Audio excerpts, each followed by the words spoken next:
tahun yang ketiga kita buat program bantuan asnaf dan juga majlis berbuka puasa.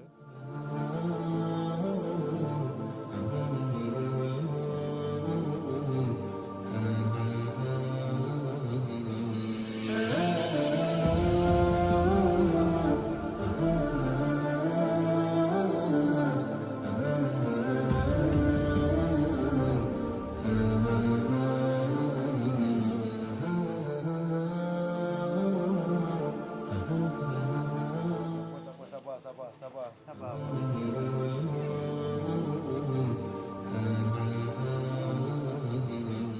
Ya Allah, ya Tuhan kami, kurniakanlah kesihatan, sembuhkanlah Pak Abu ini.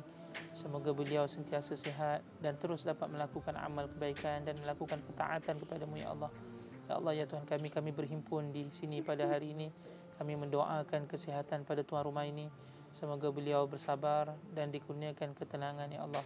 Ya Allah, ya Tuhan kami bersempena dengan bulan Ramadan yang penuh keberkatan ini.